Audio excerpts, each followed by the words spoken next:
Okay, 4.3, counting trees and counting techniques.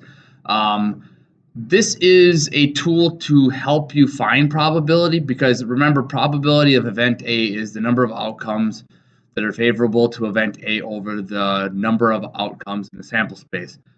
We're not going to actually find those probabilities. In fact, these are going to be techniques to find how many favorable outcomes there are and how many outcomes are in that sample space. Okay, a tree diagram displays the outcomes of an experiment consisting of a sequence of activities.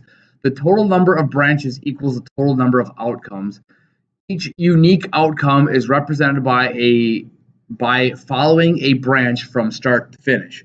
So the experiment is to flip the coin. So here would be flip number 1. I could go down the route of getting a heads or a tails. Then flip number 2. So heads followed by heads, there's one possible outcome. Heads followed by tails, there's a second possible outcome. Tails followed by heads, there's a third possible outcome, and then tails followed by tails. So the 4 branches gives me the 4 possible outcomes.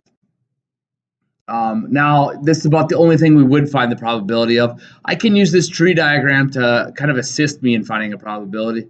My example here is that I've got 5 balls in the urn. 3 of them are red, 2 of them are blue. What's the probability we select the ball, note the color, and without replacement, first ball, replacing the first ball rather, select the second ball. So now I have selection number 1. I could go red, so I put the probability of getting a red, which is 3 out of 5, and I have blue, which is the probability is 2 out of 5. Okay. On the second selection, I take a second red. Now, here's its conditional probability. So given red has already taken place, so that 5 went down to 4. Red again is 2 out of 4. And I can do the same thing of getting red, then blue. I go blue, then red, and then blue, then blue again. And each of those probabilities is attached to each of those branches.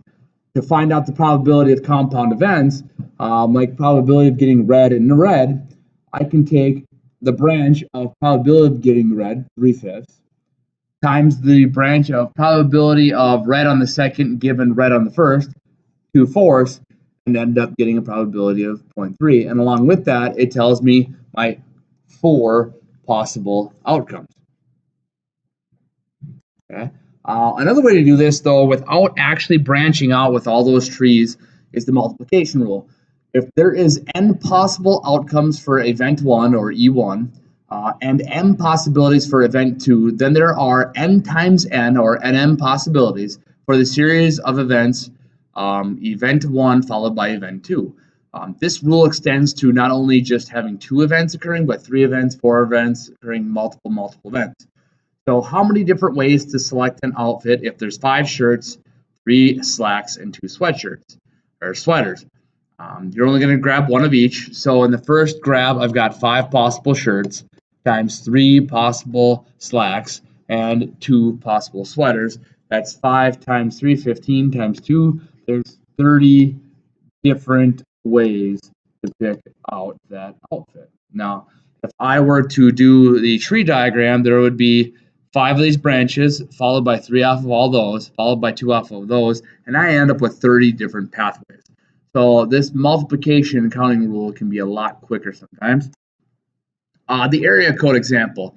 So your area code is your 3-digit number that happens before your 7-digit phone number. The area code has the following rules. It can go from 2 to 9, so that's 8 possible numbers. The second digit's going to have 0 or 1, so there's 2 possible digits. And the last number can be 10 digits because 0, 1, 2, 3, 4, 5, 6, and 7, 9. If I multiply those together, I get 160 ways to get that code. Order arrangements. How many different ways can I take 4 items? I should probably say 4 different items and arrange them in order from first to last. In my first grab, I've got 4 objects, 3 objects, 2 objects, 1 objects. Multiply those together and I get 24 different ways to take 4 different objects and put them in different ways. Okay, now that last one, 4 times 3 times 2 times 1, that might be familiar to you if you remember what this is. Factorial notation. So n with an exclamation is read as n factorial. N factorial is applied only when it's whole numbers, and n factorial is the product of all the positive counting numbers all the way down to 1. So, for example, n factorial is itself, and then 1 smaller, and then 2 smaller, all the way down to the number 1. So 3 factorial would be the product of 3 times 2 times 1, so 6.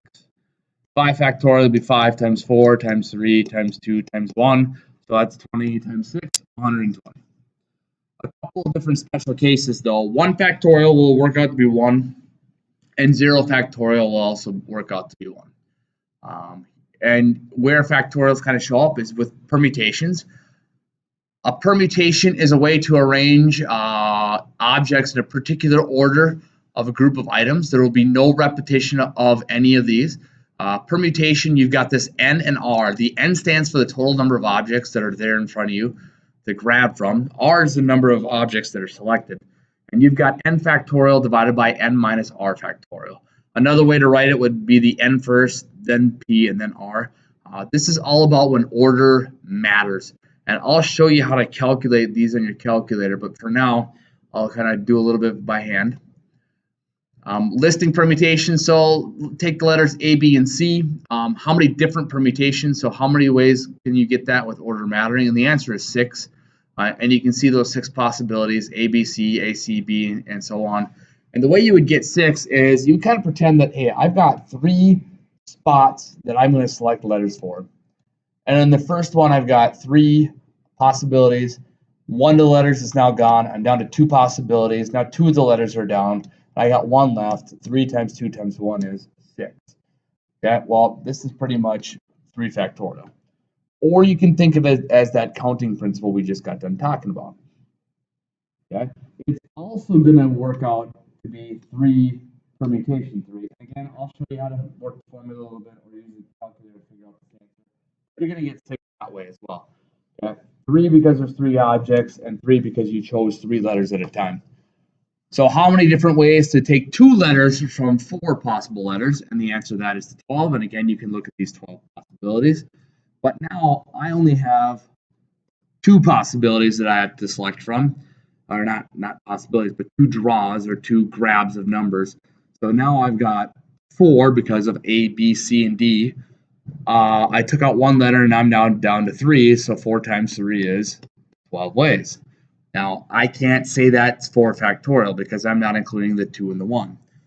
Okay? If I were to go 4 permutation and pick 2 of those, that also is going to work out to be 12. Okay, permutations, different ways to order objects. Applications of some permutations. Let's say a librarian has 8 different books on the shelf. How many different ways can she put them on the shelf? Well, you can list out 8 possibilities for spots. 1, 2, 3, 4, 5, 6, 7, 8.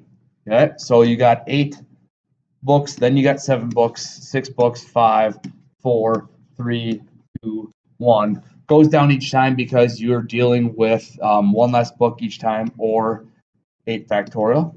Okay, again, you can use your calculator to figure that out, and I'll let you do that. How many different ways can she only take 3 of those books? Well, then now it goes down to only 3 possible selections of 8, 7, and 6. Not the same thing as 8 factorial because you're not taking all 8 objects.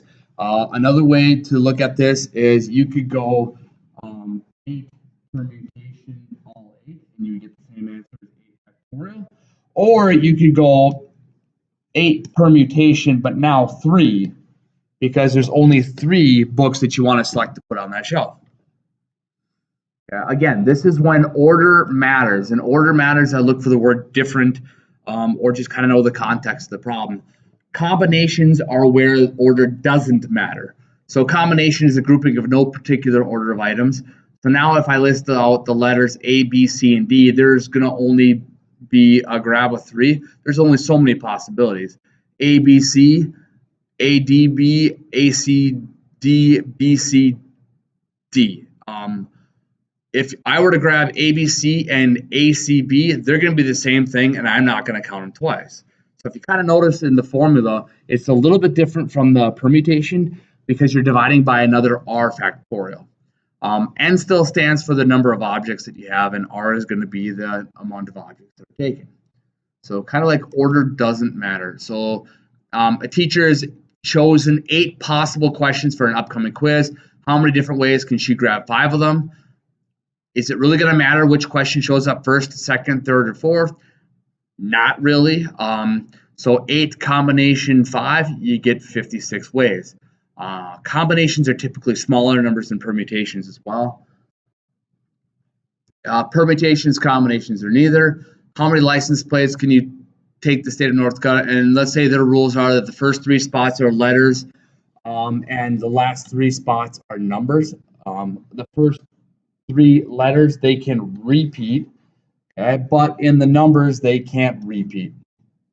I can't use permutation. I can't use combination because I can't do something like, hey, let's see, what's the first one? Numbers or letters? I can't go 26 permutation 3 or 26 combination 3 because I've only got 26 letters. Imagine I cut out all the letters of the alphabet. I can only get the letter A here, but not A again, even though it says I can repeat. So I think of it as a counting principle. I think I've got 26 times 26 times 26. There's my repeating letters times 10 times 9 times 8 for the non-repeating numbers. Okay, so now if it's no letters can repeat, it's 26 times 25 times 24. There's my numbers that I'm accounting for. And if there's no numbers repeating again, it would be 10 times 9 times 8. Again, 10 numbers possible because we have the numbers 0, 1, 2, 3, 4, 5, 6, 7, 8, and 9 to pick from. That's a grand total of your 10 possible. Okay, again, here's your homework. You can go through and do as many as you possibly need to. They're listed also on the website.